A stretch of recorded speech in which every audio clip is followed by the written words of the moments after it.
Hello and welcome to your virtual lab on titrations. Of course, I wish you could do this lab in person, but with distance learning, it's not safe for me to send a bunch of chemicals and equipment home for you to do this at home.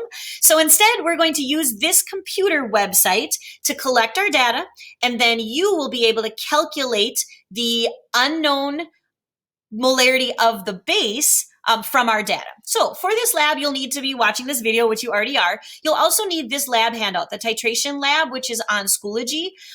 You can either have two devices going and have this document open on one and watch the video on the other, or you could just have a piece of paper to write down our data, and then you could fill this handout later, whichever is easiest for you.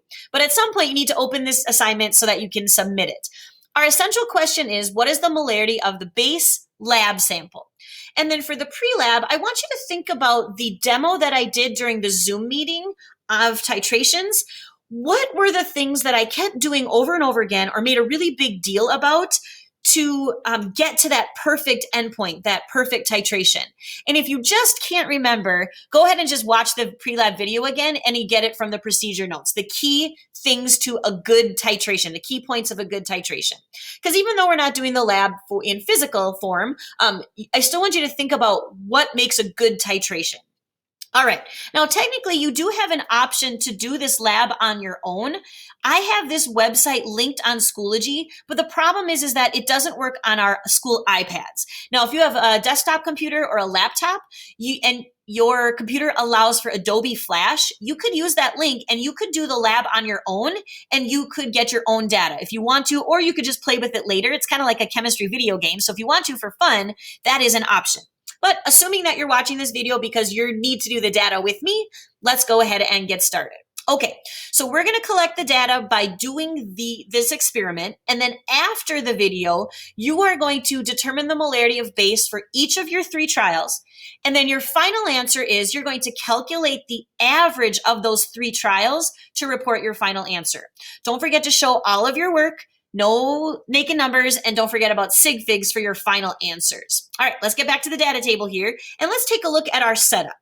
So for this setup, we're going to use a strong acid and a strong base, and remember that just means that all of the H's and OH completely dissociate, split apart in our solution. And then that way we can use the calculations that we're already learned to solve this. A more complicated version would be a weak acid and a strong base. The strong base, of course, is the same, but weak acid means that just some of your H's are reacting, and so it changes the way you do the math. So that's like a little bit higher level, like maybe an AP Chem or College Chem version. So we're going to stick with strong acid and strong base. We're going to put base in our burette. If we were doing this for real, we would have another burette to measure out our acid, but for our lab, we just need one burette. We're going to choose nitric acid, HNO3 as our acid sample, NaOH as our base sample, and you can see that the base is filling up in your burette slowly so that it doesn't overfill or spill. We're going to choose our indicator. Our indicator is phenolphthalein. A couple drops would go into our acid sample. Phenolphthalein is our choice because with these 2 acids and bases, it will turn pink at the neutral point. It's clear when it's in an acid, and it turns pink when it's at the neutral point between acid and base. So if we get too pink of a color, we would be past our neutral point. We want that lightest pink possible. All right, let's talk about the rest of our setup. I have my burette in my flask. Remember, an Erlenmeyer flask is nice because of the shape, so that if there's any splashing, my sample will stay. I put the tip of the burette in the flask because that also prevents any splashing or losing any of your sample. I have a white background to see the light pink color.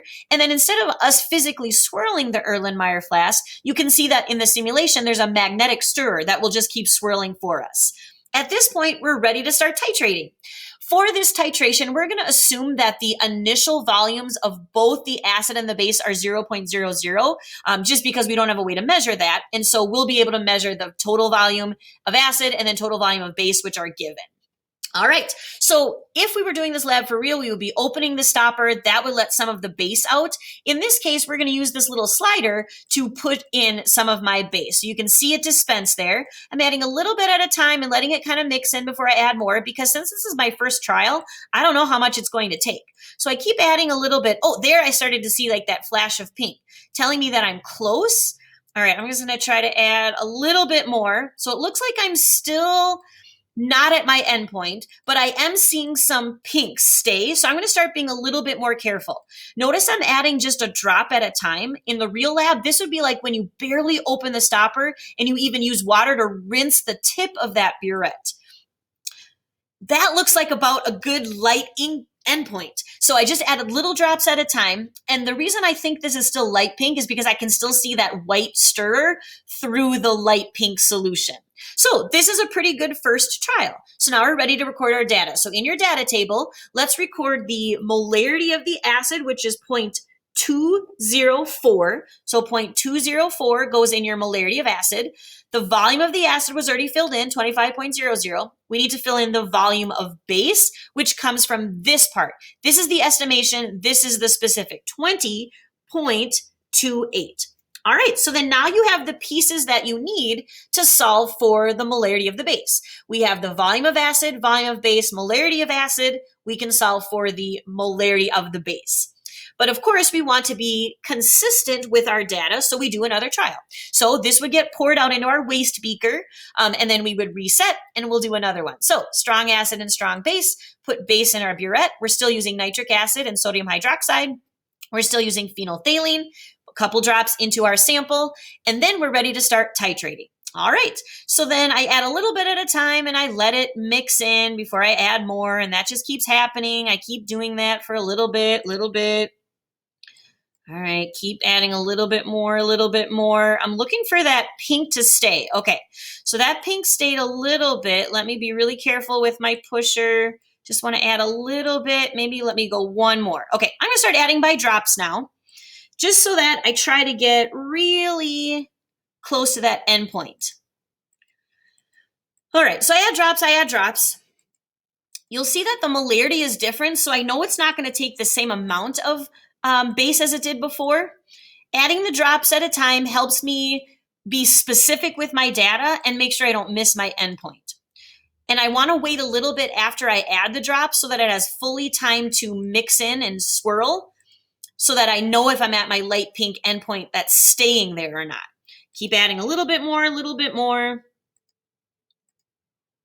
Looking pretty good. Oh, I probably wouldn't have needed to add that last drop, but because we're doing 3 trials, they will be okay. All right, so this light pink, I still can see through it, so it's a pretty good trial. So we're good to keep this because this is why we do 3 trials. So we're good to take our data. So for trial number 2, let's fill in the molarity of the acid, which is 0.1614. The volume of acid is already filled in, 25.00. Our volume of base is 19.34. All right, so then we've got our volume of base that we filled in here, our molarity of acid, the volume of acid. So again, from volume of acid, volume of base, and molarity of acid, we can solve for molarity of base. All right, we're ready for our last trial. So we would pour this into our waste beaker, go ahead and reset everything, refill stuff as needed.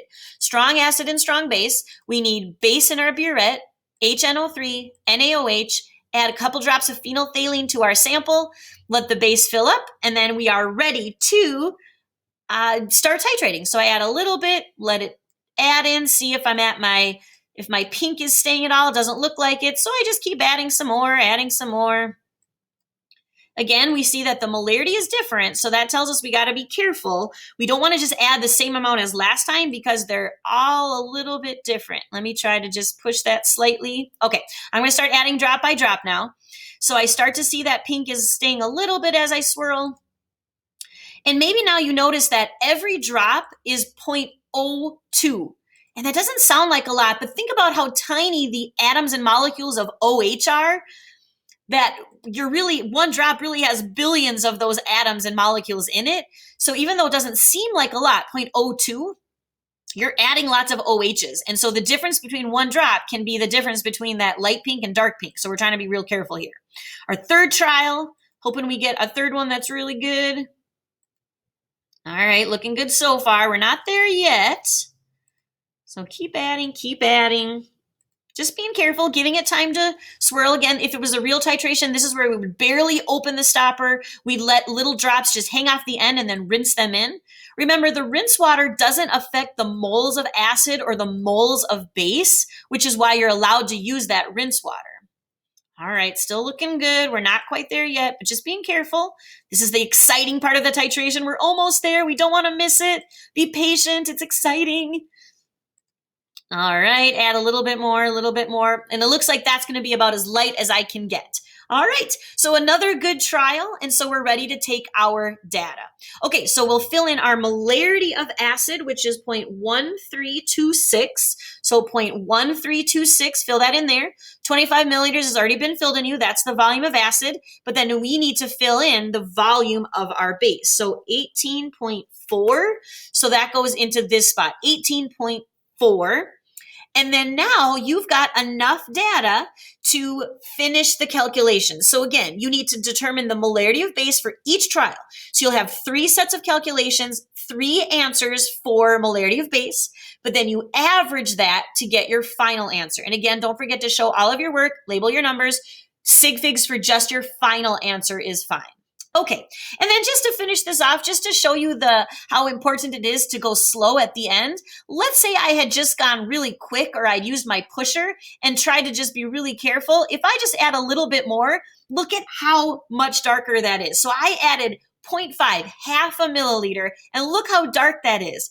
Just to represent like how many OHs are really in that sample when you add just a little bit at a time. But again, that's not our trial. We had already written down our data, so that's good. This was just to kind of show you what it would look like. All right, I'm going to reset it so you don't have that visual in your mind to finish the lab. All right, so thank you for doing that titration simulation with me. Now go and finish the lab handout and turn that in and enjoy the rest of your lab calculations. Thank you. Bye.